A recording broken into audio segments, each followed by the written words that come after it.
Olá, muito boa tarde para você que está acompanhando a RSN ao vivo pelo Facebook. A gente já passou das 17 horas, pedimos desculpas pelo atraso, mas vai valer a pena o nosso bate-papo. Pode apostar comigo aqui hoje. A gente tem o prazer de receber João Roberto Araújo. Seja muito bem-vindo, João. Muito obrigado, é um prazer te conhecer e estar aqui com você. Prazer é nosso, e a gente vai falar hoje sobre um assunto que vai mexer com todos vocês que estão aí do outro lado do computador, do tablet, do celular. A gente vai falar de emoção, porque a emoção hoje em dia é um sentimento, são sentimentos, né, porque são vários, que estão despertando na humanidade uma série de atitudes que muitas vezes colocam em xeque a própria humanidade. Podemos dizer assim, João? Podemos dizer sim. Né? O ser humano, ele é pautado pelas suas emoções. Esse cara é um mestre em emoções, esqueci de dizer. Não. As emoções definem o nosso comportamento. Né? Então, você vê que importância, porque se o nosso comportamento com a nossa parceira, com a nossa esposa, nossos filhos, com a sociedade toda, Certo. está na raiz, sendo definido pelas emoções, como é importante saber sobre elas, né? Como elas são ativadas, como elas aparecem, como é que a gente pode ter assim, um pouco de autonomia sobre elas, como é que a gente pode regulá-las um pouco, né? Porque uma emoção, por exemplo, tão conhecida entre nós, a raiva. A raiva define a maior parte da violência que nós temos na sociedade. O ciúme, quanta violência, quanto comportamento violento que nasce do ciúme. Se eu entendo que a raiva, se eu posso compreender como ela aparece, se eu consigo regular a raiva, não deixar de sentir. Eu queria já dizer aqui que não existem emoções boas ou ruins, positivas e negativas. As emoções, todas elas contribuem para o nosso desenvolvimento. Certo. Positivamente ou O que é negativamente. positivo e negativo não é emoção, é o comportamento que vem a partir dela. Olha a diferença, gente. Isso é muito importante no desenrolar dessa conversa. Senão a gente fala para uma criança, não sinta raiva, é feio. Não é isso. A raiva existe e ela vai aparecer.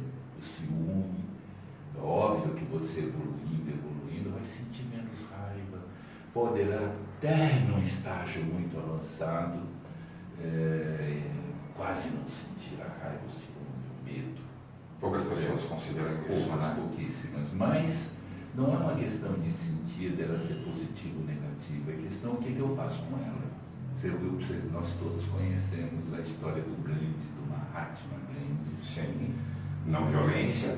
Ele desenvolveu toda uma teoria da não violência, deixou um legado fantástico e ele nos contou, né, nos conta nos seus livros que a raiva que ele sentia da relação da Índia com o Império Britânico fez com que ele criasse a teoria toda da não violência. Ele canalizou a raiva de forma construtiva, em vez de ir para a guerrilha, para matar, para fazer, não é? Às vezes eu digo para as minhas amigas mulheres assim, está com ciúme, o que você vai fazer? Não, eu vou xingar, eu não vou fazer não.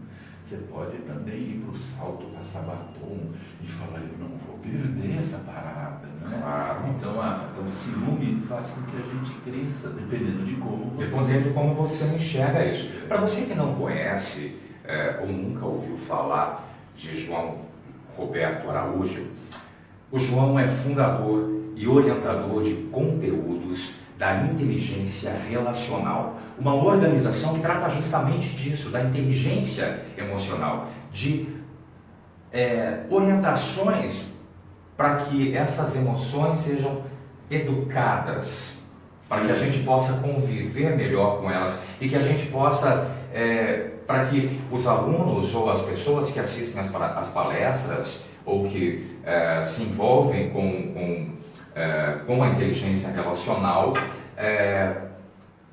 aprendam conceitos que sejam colocados em prática para a construção de uma sociedade onde não exista agressão, onde não exista violência.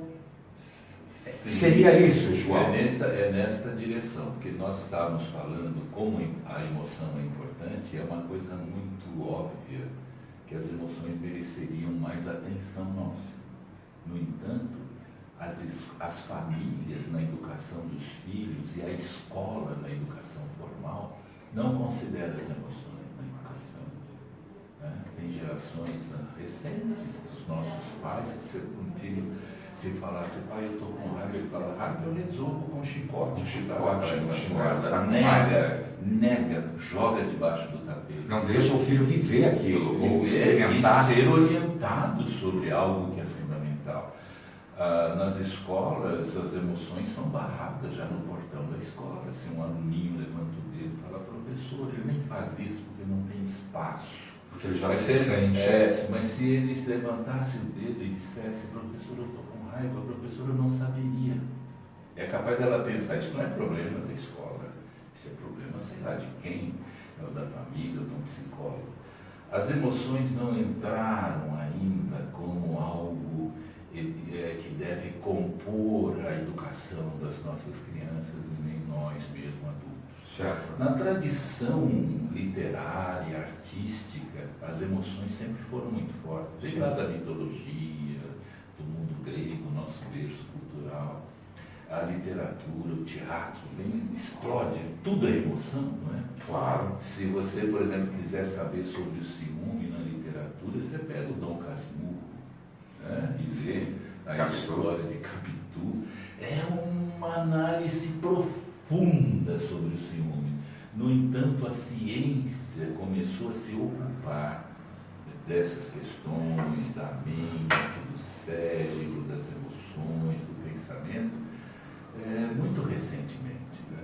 Metade em 1960, 1970, que nós começamos. Então é muito recente essa abordagem científica. E ela foi evoluindo, entrou na década de 90 e já na entrada desse novo milênio, desse novo século, essas pesquisas da neurociência, da psicologia, encontraram com uma outra dimensão importantíssima da vida, que é a pedagogia.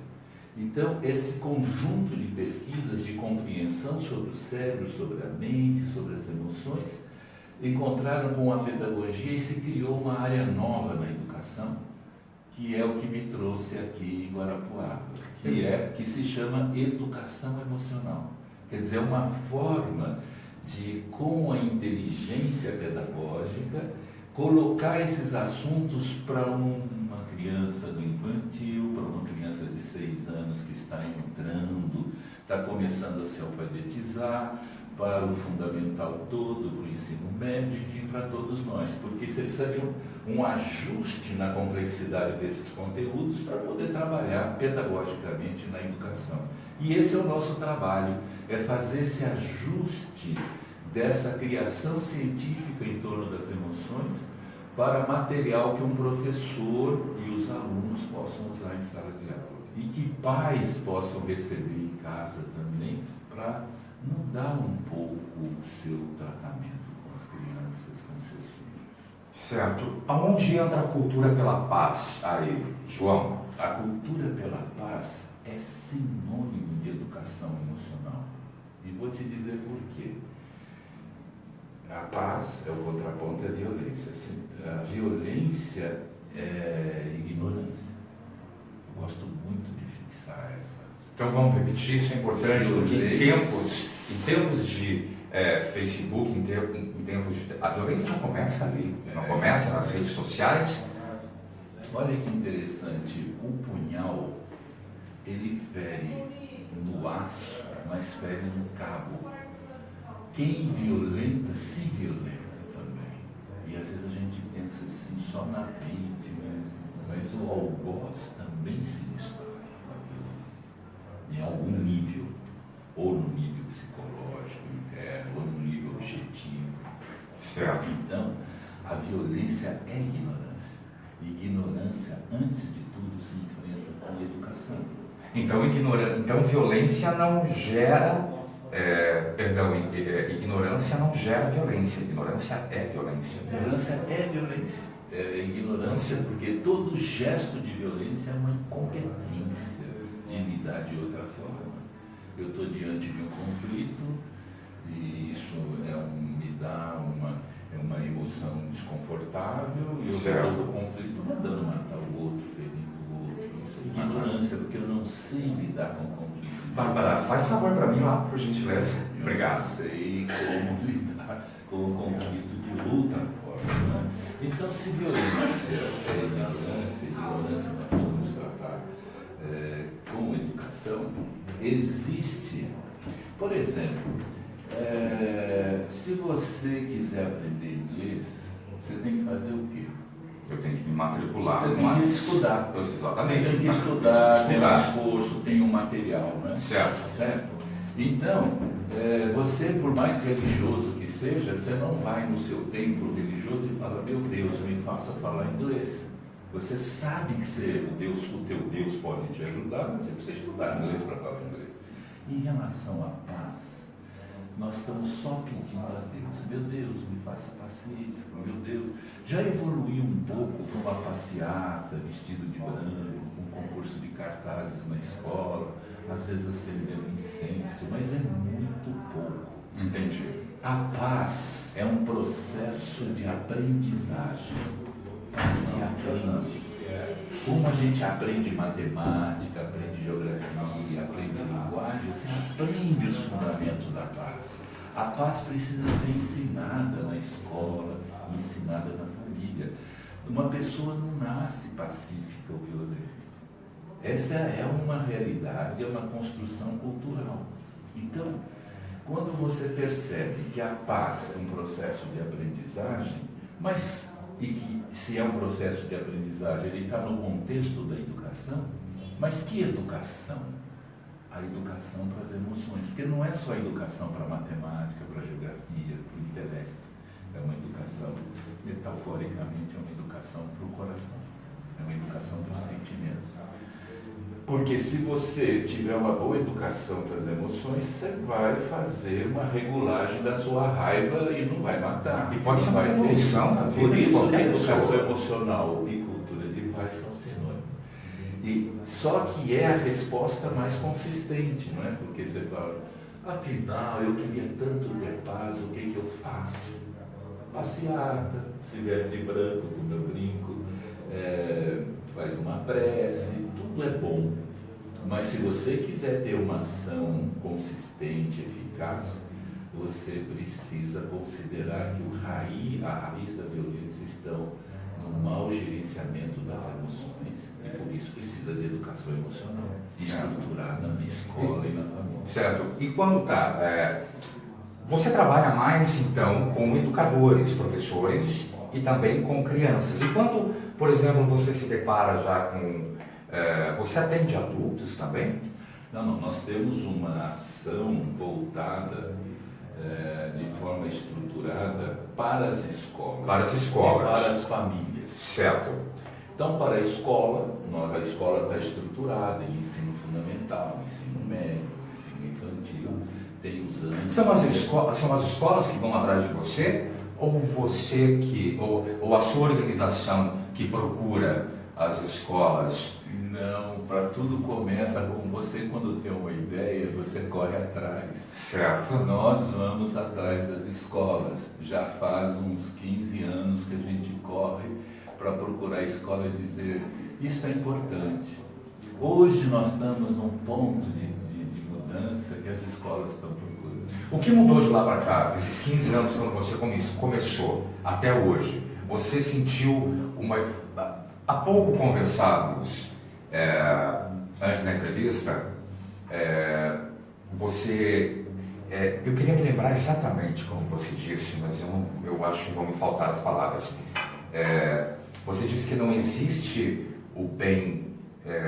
a emoção positiva. A emoção positiva e a emoção negativa. Existem comportamentos destrutivos e construtivos. Certo, mas sim, também. Você disse que houve uma evolução de tempos passados, onde existiam muito mais guerras, muito mais morte e muito mais violência do que hoje. A hora que você falou isso, João, eu me peguei pensando, mas será que realmente a gente vê tanta coisa acontecendo, tantos casos de violência que nos assustam dia após dia? Quando você acha que você não vai mais se assustar com nada, ou que você já viu tudo, você de repente se depara com uma situação, um caso que aconteceu lá ou aqui, ou perto, ou lá longe, e que te choca. Certo. Vamos pegar alguns flagelos da humanidade. Ok, bora. O primeiro, a morte. A morte. A quantidade de crianças, de recém-nascidos na Idade Média, ou há 200 anos atrás só, que morriam nos primeiros meses, era quase 1/4 da população de crianças. Hoje, menos de 1% na estatística do planeta toda, a mortalidade infantil é menos que 1% da totalidade. Olha que diferença. Sim. Se nós pegarmos a morte de adultos na França do século XVIII, com o Rei Sol, com Luís XIV, todo pomposo, morreram mais de quase 3 milhões de franceses por fome, porque era a fome de não ter por causa de secas duradouras. Se não tem pão, hoje nós não não vivemos, a hoje. população é muito isso. Exatamente. E essa realidade, isso valeria a pena a gente conversar num outro momento. É muito interessante essa expressão da Maria Antonieta. E depois, você vê, as mortes. Você pega as epidemias, você pega 1/4 da população da Europa e da Ásia morreu com a peste negra no século XIV. Não é? A gripe espanhola chegou a quase meio bilhão de habitantes. Certo, mas isso são... E agora não tem. Hoje até a AIDS já não é mais uma sentença de morte. Sim. Nós melhoramos muito. Sim, mas então estamos falando aí exatamente, mas estávamos falando então em questões de físicas, vamos dizer assim. Sim, isso que eu estou querendo colocar. Você vê, nós morríamos muito com a guerra. No século passado, 5% da população morreu com guerra, soldados lutando nas guerras, contra muito mais no século anterior, e nesse século até agora nós estamos com um índice de 1%, com uma tendência de redução. Quer dizer, nós estamos resolvendo as guerras, as epidemias, a morte, estamos vivendo mais, mas paradoxalmente, exatamente, é isso que é a questão. São outros desafios. Em 2012, 800 mil pessoas se mataram no planeta. Vamos repetir esse número? 800 mil pessoas. Em 2012, 800 mil pessoas se mataram, se suicidaram no planeta Terra. Então, e 500 mil morreram com morte violenta, de crime urbanos, etc. Certo. 120 mil morreram na guerra. O suicídio disparou na frente, é a maior causa de morte violenta. A gente está no Setembro Amarelo. Exatamente. A gente está, é um mês que estão acontecendo várias ações no mundo todo. Não sei se no mundo, perdão. É no mundo todo, porque é uma ação da Organização Mundial da Saúde. Exatamente. Falando-se que é preciso falar sobre isso, prevenção, porque os números estão aumentando de uma maneira assim gritante, né? As pessoas hoje estão se matando muito mais do que se matavam.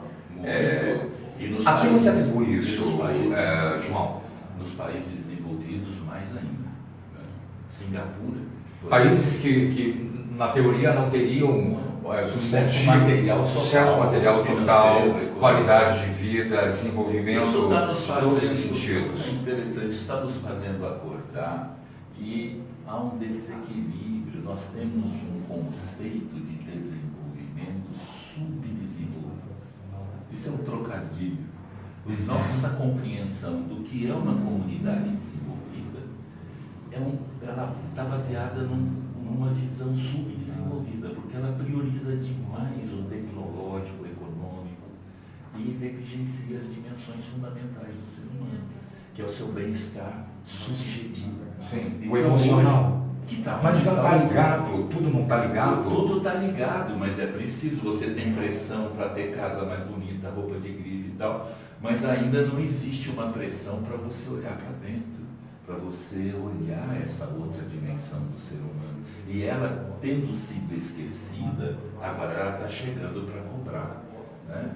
Você sabe que quando você nega muito, essa realidade negada, ela vem de formas perversas de cobrar, né? Uma outra dimensão. É causa e efeito. Então você fala, as escolas não falam de emoção, não falam de subjetividade. Você chega numa escola, qual que é o seu grande objetivo? É passar no vestibular, é ganhar, é ter status. Isso acaba esbarrando na questão da escola doutrinária? Não, né? Ou não? Não, eu acho que é uma visão equivocada, é um valor equivocado que está na cultura. Se eu trouxer o senso comum, se trouxer um filho aqui para apresentar, um filho adulto, como é que vai apresentar? Este é meu filho, passou em primeiro lugar no vestibular, a gente acha o máximo. Então, agora ele está empregado numa multinacional com um salário maravilhoso. Esse é o meu filho. E se você for no bairro, aquela casa mais bonita é dele. É triste dizer, mas é assim que a gente quer apresentar o nosso filho. Isso que é o conceito subdesenvolvido. Conceito novela das 9. Se eu trouxer o meu filho e falar, esse é meu filho aqui, porque o João Arthur, o meu filho, ele é muito bem resolvido, ele se sente bem, ele é uma pessoa que está em paz, e ele está equilibrado no trabalho e no bem-estar subjetivo. Você fala isso, né? Eu não falo do seu filho de uma forma mais interessante. Não, entendi perfeitamente. Cara, isso é sensacional. Essa visão, então, a gente... tanto é que nós temos... Outro dado importante registrar é que em 2015 a Organização Mundial da Saúde fez uma grande pesquisa no mundo sobre a depressão e os transtornos de ansiedade, e o Brasil ficou em primeiro lugar. Depressão e ansiedade. Transtorno de ansiedade em primeiro lugar. Em São Paulo, na nossa capital paulista... Você mora lá? Eu moro em Ribeirão Preto. Ribeirão Preto. Mas vivo rodando por aí. Certo. Mas em São Paulo, essa pesquisa mostrou 43% dos paulistanos, em algum momento da sua vida, já tiveram transtornos e precisaram usar remendo de tarja preta. É a verdadeira paulisteia desairada. Você conhece o Rivotril? Sim.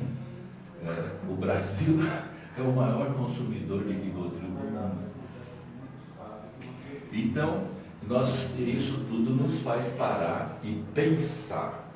E a nossa, lógico que eu não tenho uma resposta cabal, é tão complexo.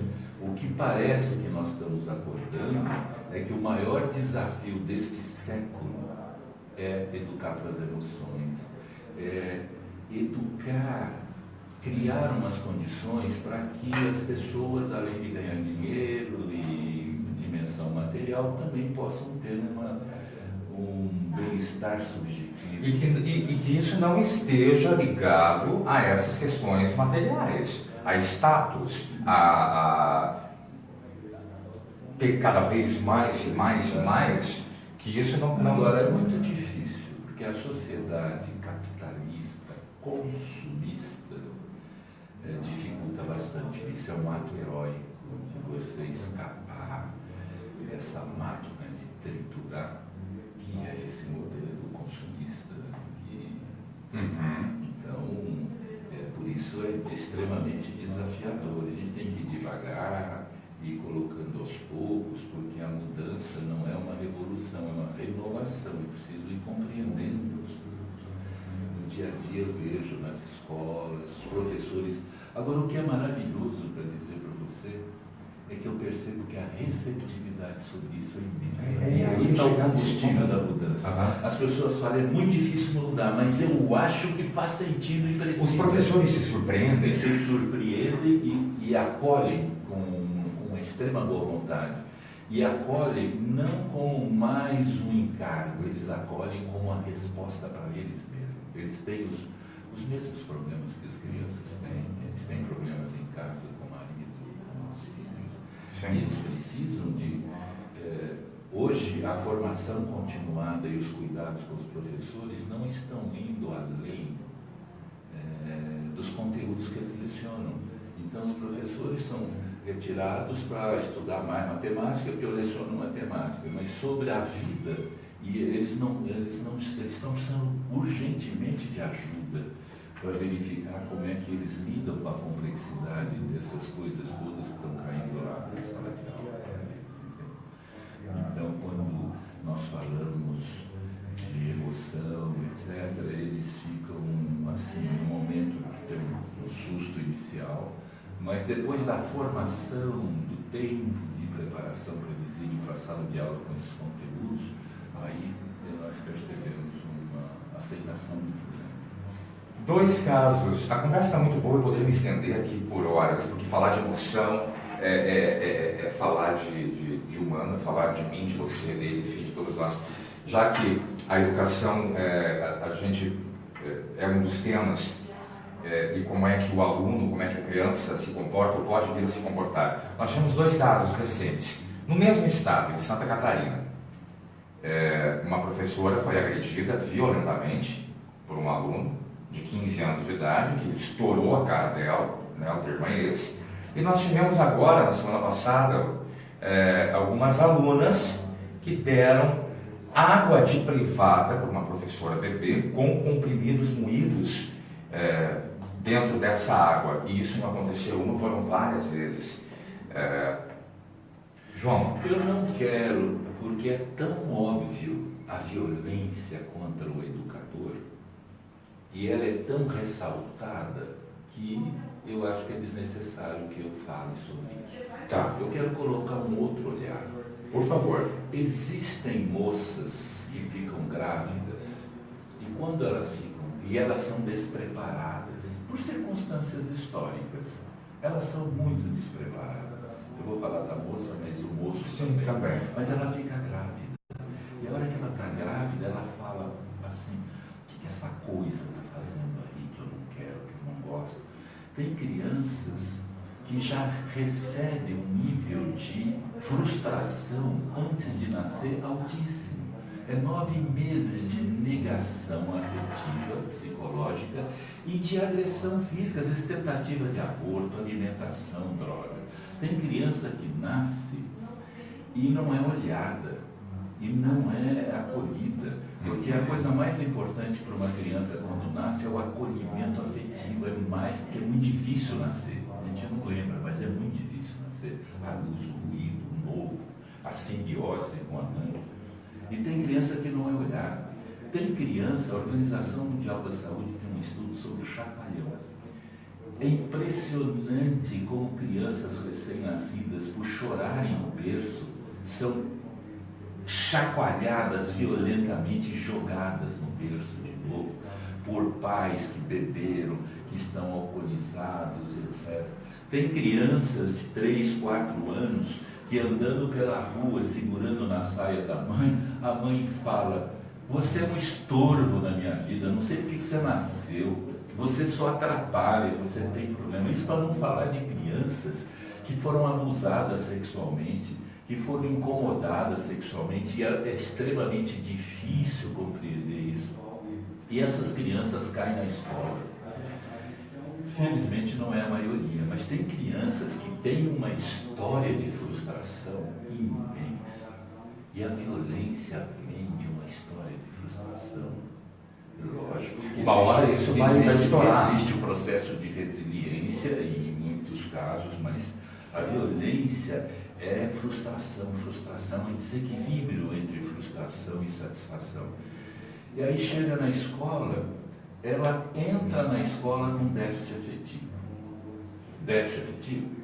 Está claro o que é, né? Sim. O déficit afetivo. Sim. E o déficit afetivo, cientificamente está demonstrado que o déficit afetivo cria déficit de aprendizagem. Uma criança com déficit afetivo tem dificuldade de aprender, né? Porque ela fica, é uma turbulência. cabeça, tem uma ferida interna. Se você tem, acho bom lembrar isso, você tem um amigo, uma pessoa que teve um acidente de carro e está no hospital, todo engessado na coluna, nas pernas, no braço, e você vai visitá-lo, você vê aquela imobilidade dele e você é incapaz de falar, você pode pegar um copo d'água para mim, você está vendo que ele não pode. Eu estou querendo usar isso como metáfora. A gente muitas vezes está pedindo um copo d'água para uma criança, porque não está vendo que ela está engessada mentalmente. Então você a reduz, por que você não faz a lição igual o Pedrinho, igual a Marinha? Você é vagabundo. Eu não estou dizendo desses casos, sim, mas é preciso olhar a história toda, não é? É óbvio que precisa de uma resposta radical para evitar e proibir e criar as condições para que uma professora não sofra essas histórias que você acabou de falar e que é tão recorrente no Brasil. Mas, igualmente, nós precisamos questionar o que está acontecendo, não é? Eu vou lá no Nordeste, por exemplo, em alguns lugares, tem crianças que falam assim, eu vou matar mesmo, se mexer comigo eu mato. Se mexer comigo, eles têm toda uma raiva dentro deles, uma hora coisa que vai acontecer. Em algum momento vai acontecer. Precisamos proteger demais esses professores maravilhosos que se dedicam e que estão fazendo isso e sofrendo tanto. Mas também não podemos perder a perspectiva de que existe uma fábrica de violência que está... Porque a violência não cai do céu, a violência é uma construção. Eu não fico violento de uma hora para outra. Claro. Nós estamos criando a violência. Que bom que eu tenho esse tempo, porque você está no contexto da mídia, mas quanta violência na mídia, na sociedade. Demais, a gente está aqui. Quais são... Nós precisamos ensinar a tolerância, nós precisamos ensinar o diálogo. A maior fome dessas crianças violentas, eu arrisco a dizer, alguém vai me criticar, mas a maior fome dessas crianças violentas é a fome de ser compreendida. Certo? A maior fome. Se você não precisa resolver o problema dela, fala, vem aqui, o que está acontecendo com você? Mas a escola não tem tempo para isso. E nem a família. A escola não tem tempo, a história tem tempo para cobrar a matemática, a memória, isso e aquilo, mas não vai dizer, vem cá, me conta o que está acontecendo com você. Parece que isso não é papel da escola. Nós precisamos humanizar mais a educação. Né? E na medida em que a gente não faz isso, essas questões ficam mais fortes. João Roberto Araújo, um prazer te ser você.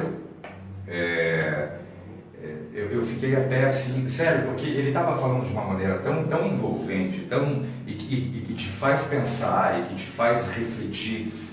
Eu pensei 3 frases do teu site, quem quiser conhecer, né? inteligenciarelacional.com.br, você vai saber um pouco mais de tudo o que esse cidadão aqui incrível faz pela educação do Brasil e pelas crianças, para que elas não se tornem, que não venham a se tornar adultos mais violentos ainda e que cheguem no momento... Infelizes, exatamente, infelizes. Eu pensei em 3 frases aqui: viver intensamente, integralmente o momento presente. A vida é caminho e não chegada. A felicidade nasce na mente sadia, na busca pela sabedoria e na educação emocional. Muito obrigado. Assina embaixo. Palavras dele. Muito obrigado. João, muito obrigado pela tua presença. O João está participando de 2 eventos, um aqui em Guarapuava e outro em Boa Ventura do São Roque. Isso. Né? Justamente tratando disso, da não violência, da cultura pela paz, perdão. A casa é sua, seja bem-vindo sempre. Quando passar por Guarapuava, venha até nós para contar como é que andam essas suas andanças aí por esse Brasil afora. Fique à vontade. Muito obrigado, a gente sempre espera, né? É sempre prazeroso quando a gente fala de algo que gosta, mas a gente deseja também que repercuta e que possa fazer sentido para as pessoas. Com certeza, compartilhar também é um segredo. Obrigado mais uma vez, João. Até logo. Obrigado. E a gente volta na próxima sexta-feira com mais uma entrevista aqui, diretamente da redação da Rede Estúdio Notícias. Você pode ver que a gente está com um novo revestimento aí, vem muita novidade por aí. Ainda não está pronto, mas logo logo a RSN vai surpreender você. Aguardem. Obrigado. A gente se vê. Até logo.